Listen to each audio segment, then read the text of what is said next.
Hello and welcome back to Rage Gaming, Elden Ring and a new build video. In patch 1.08, daggers and double daggers have been made very scary, especially when you consider bleed potential with an attack combo that is that ludicrously fast. Yes, in 1.08 they have made the dagger moveset faster, and more than that, they've increased the range and reduce the recovery time, which is outrageous. When we were thinking of what daggers to use to try this with, Reduvia came straight to mind, because this dagger was specifically buffed in the previous patch in 1.07. The Ash of War has been improved, with more attack power and damage detection on the weapon part of the attack. So when I use this, I'm able to hit with both the dagger and the ash at the same time, causing double damage and bleed buildup. As you can see, it's hyper effective when used at melee range in PvP or PvE. Together though, two power stance Reduvias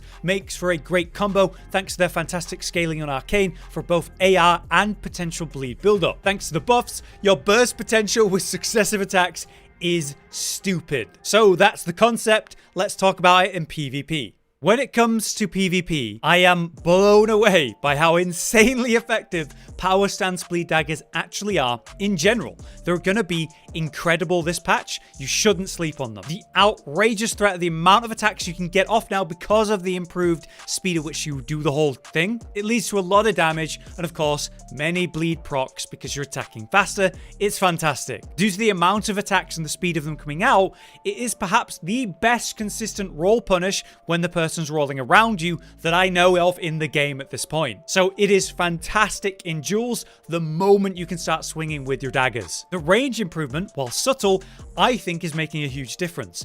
I can really feel how consistently my attacks are landing now, where in many cases they would miss. So the hitbox feels noticeably bigger. It no longer feels frustratingly tiny, so I'm happy. If you are facing someone with anything but really high poise like heavy armor, you can trade surprisingly well due to the minor staggers, or proper staggers if you're dealing with cloth armor. That means this is extremely deadly baseline, just blindly attacking in power stance against like magic builds. However, there is a weakness. It has a harder time dealing with long range weapons that are also equipped with high poise armor. Fortunately, in that case, we can rely on our Ash of War to deal damage from range. The Reduvia's Blood Blade is very comparable to the Blood Blade Ash of War you can put on any weapon. However, the major difference between the two is that one costs health to use and another, the Reduvia Blood Blade, does not. That is a major positive for the Reduvia and its unique Ash of War, making it well worth considering if you're thinking about that Ash in general. Now, the Bloodblade costs basically no FP, it's like 6,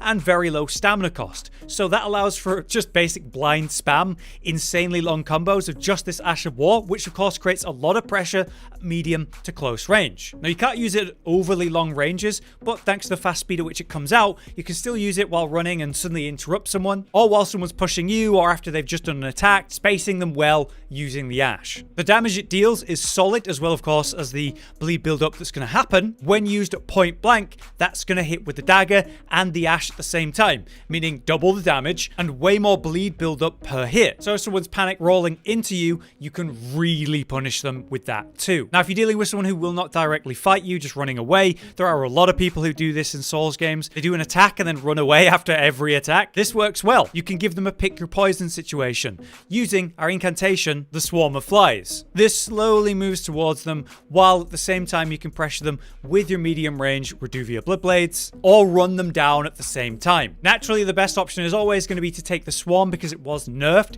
but it's still a scary bleed up if you're standing in it for an overly long time. If it causes any level of distraction, it's doing its job, and it really does help in PvP. Finally, the Ash combos really well off of any dagger attack or combo because the recovery time on those is so small, so quick that it makes for a perfect combo finisher, especially up close. So I've really enjoyed using this in PvP, but what about PvE? To get straight to the point, wow, this is strong. Power stance Reduvias with their improved speed and range is a dream in PvE against a dummy style AI. I'm able to do over 14,000 damage in seconds to this new game plus Margit like it's nothing. That is obviously outrageous burst potential, but the more hits that I land, my AR will keep going up. So while the burst of the bleed is very good, the consistent DPS is going to progressively improve. The longer I attack, the better it gets. So if we we can get the full, fairly long power stance combo off, it's going to deal a lot of damage or kill whatever you hit. That's easier to do this patch because they've improved the speed at which it happens. However, it is still a long combo. We can't always do that. It's just ideal. So to hit a boss when it's emoting or landing at the start of a fight, something like that, that's when you really want to go for it. On the other hand, using the Ash of War like a shotgun style blast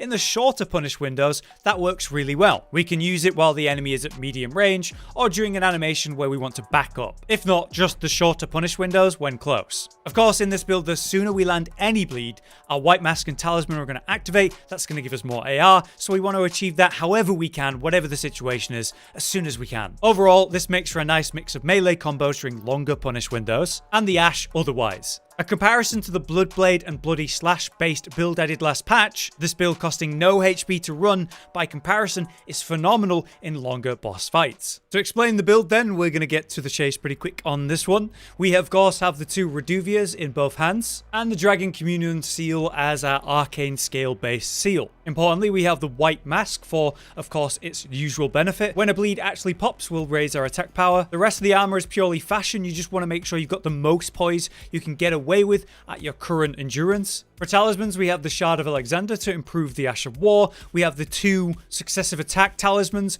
Rotten Winged Sword Insignia, which gives you the most successive attacks, and Millicent's Prosthesis, which also gives us some dex. Lastly, we have the Lord of Blood's Exultation. Again, whenever we get a bleed, our attack power will go up. In the Wondrous Physic, we have the Thorny Crack tier, further improving our successive attack power, and the Crimson Bubble tier for PvP scenarios and free-for-all, and in general, it's a nice one to have. Our primary offensive incantation is Swarm of Flies, as we've shown in the PvP section. Not too relevant in PvE, you probably want to just use one of your ashes rather than that. And to buff up our AR, we, as always, for PvE specifically, have Golden Vow and Flame Grant Me Strength. Whenever you can improve your AR, it's always good in every physical-based build. For our stats, though, we have the usual 60 Vigor, 16 Mind, which brings us to 100 FP on the dot, 17 Endurance, which allows me to wear this armor just barely at medium weight, 25 Faith to allow for the incantations we have, and then it comes down to Dex and Arcane. Now, you want as much Arcane as you can physically get, up to say an 80 breakpoint, but there's a massive fall off on value after 50. So I found that 64 Arcane and 29 Dex gave me the highest AR possible while maximizing my Arcane as much as I could, as close to 80 as I can get. And this allows for our maximizing of damage.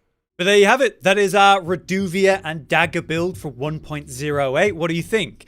I am personally thrilled to see daggers and short-range weapons get buffs across the board, and it makes me wonder what I should try next. Maybe fist weapons are finally relevant. I am really happy that it wasn't just the attack speed buff, which was obviously great, but the range increase, trust me, it feels so much better in PvP where it felt impossible before. Also, obviously, my god is this effective in PvE, where you're just dealing with an AI that's very predictable and you can just kind of go to town on them. Successive attack builds are so strong, and obviously this new attack speed really leans into that. If you guys enjoy the build videos, then let me know and help us out with a like on the video. And if you have any suggestions to improve this build, or maybe other builds you want us to try, then let us know in the comments as well. For now though, I've been Hollow, you've been you, thank you for watching. We'll see you next time. Josh, Cotton, and Hollow with the videos, dropping the humor like a hammer on your tippy toes, bringing entertainment on a daily arrangement to take our insanity and turn it into entertainment. Yes, I said entertainment twice, to reiterate that it is nice to look into your faces on a mostly daily basis when you let us in your homes to make the whole world a stage. Goodbye.